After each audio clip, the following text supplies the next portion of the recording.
ये कल ही समाचार मिला है कि जब भारत ने 50,000 ट्रुप्स एडिशनल अपने डिप्लॉय किए हैं लद्दाख, पूर्वी लद्दाख के एरिया में, तो चीन ने भी जो है कुछ सैनिक अपने वहाँ पे बढ़ाए हैं।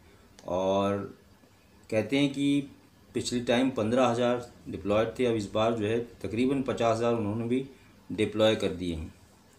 और ये उस वक्त हो रहा है जब तक कि बैठकों का दौर चलता रहा, मिलिट्री लीडर्स की बात होती रही और फॉरेन एडवाइज़र्स की बात होती रही, लेकिन फिर भी ये तनातनी अब बढ़ती जा रही है।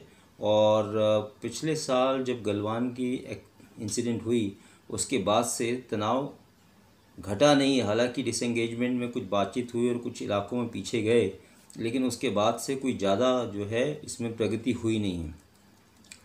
तो हमारे सूत्र बता रहे हैं, मिलिट्री के इंटेलिजेंस सूत्र बता रहे हैं कि कुछ डिप्लॉयमेंट उन्होंने बढ़ाया है और जो पूर्वी लद्दाख के अपोजिट एरिया है उसमें करीब उनके भी 40-50 हज़ार सैनिक जो है अंदाजन से बढ़ गए हैं, ऐसा लग रहा है। कोई गिनती मतलब एग्जैक्टली नहीं कर सकते, लेकिन अंदाज़ लगाया जा रहा है कि जो फ़ौज पहले वहाँ 10-15 हज़ार हुआ करती थी उससे बढ़ के वो 40-50 हज़ार सैनिक हो गए हैं। तो हमने भी शायद इसीलिए पिछले हफ्ते 50,000 एडिशनल ट्रुप्स वहाँ पे डिप्लॉय किए हैं।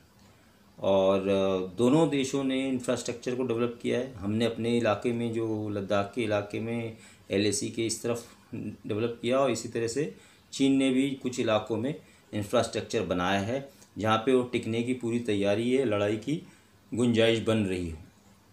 तो उसमें ये जैसे टेंटेज है, अगर विंटर्स आती है तो स्नो टेंटेज हैं और इंसुलेटेड कैबिन है और TRS हट्स इसको कहते हैं, वो बनाई हैं भारत ने भी और उन्होंने भी। लेकिन चीन और भारत जो है दोनों सिर्फ पूर्वी लद्दाख के इलाके में ज़्यादा ध्यान दे रहा है। वो इसलिए कि वहाँ पर गोगरा हॉट स्प्रिंग, डेप्सांग और डोकलाम जैसे एरिया हैं जहाँ पर भारत और चीन की सेनाएं आमने सामने हैं। तो ये जो इलाके हैं ये तनाव के इलाके हैं। यहाँ अभी भी जो है कोई प्रगति डिसएंगेजमेंट की नहीं हुई है। चीन की जो एक्टिविटी है उसको देखते हुए भारत ने भी जो है अपने डिप्लॉयमेंट बढ़ाया है।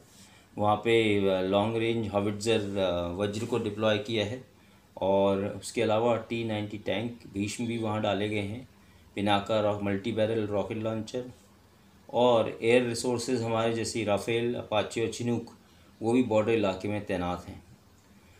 भारत अब सोच रहा है कि लाइट वेट जो माउंटेनस और सेमी माउंटेनस टेरेन में काम कर सकें, ऐसे टैंक जिनको स्प्रेट SD टैंक कहते हैं, रूस के बने हुए हैं, उनको ख़रीदने की भी सोच रहा है कि उन इलाकों में ये टैंक हमेशा के लिए वहाँ पे रहें ताकि वो उस इलाके में लड़ाई में काम आ सकें।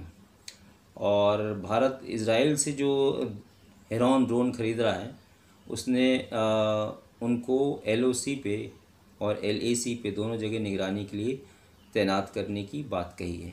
हेरॉन ड्रोन डेडली है, ये सर्विलेंस भी कर सकता है और मिसाइल भी दाग सकता है अपने टारगेट के ऊपर।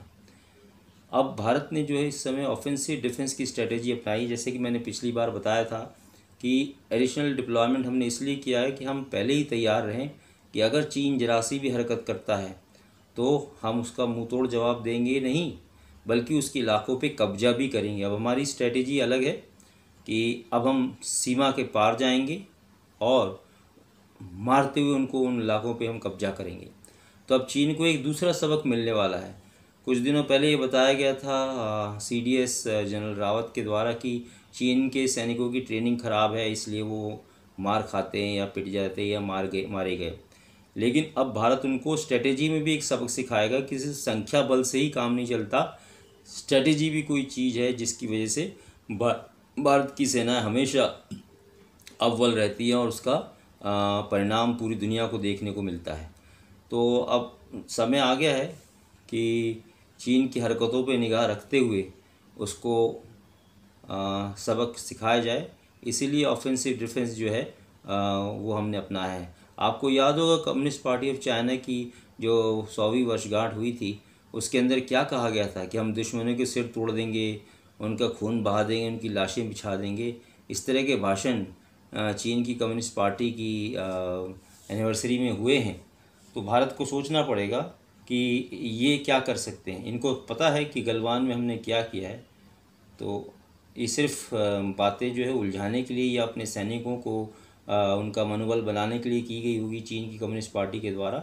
लेकिन भारत की सेना सब कुछ समझती है और एक प्रोफेशनल आर्मी है, जो कि चीन की पीएलए की तरह पार्ट टाइम आर्मी नहीं है जिसको मोटिवेट करने की ज़रूरत पड़े। हम मोटिवेटेड हैं और उसका परिणाम पूरी दुनिया देखती है जब भारत की सेना ऑपरेट करती है। North, south, east, west, land, air, sea, कहीं भी ये जमकर काम करती है, जमकर ट्रेनिंग करती है और पूरी तरह से प्रोफेशनल है। तो मुझे उम्मीद है आगे आने वाले समय में चीन को सद्बुद्धि मिलेगी। अगर नहीं तो उसको वही परिणाम भुगतना पड़ेगा, बल्कि घातक परिणाम भुगतना पड़ेगा, इसलिए कि इस बार हमारी सेना घुसेगी तो पीछे नहीं मुड़ेगी और उसके इलाकों में घुसती चली जाएगी और फिर देखेंगे कि कौन क्या करता है आगे। ये समय ही बताएगा। मेरे चैनल को प्लीज़ सब्सक्राइब करिए, देखते रहिए, लाइक करिए और आगे आने वाले समय में और भी इंटरेस्टिंग वीडियोज़ मैं आपके लिए दूंगा। Thank you very much.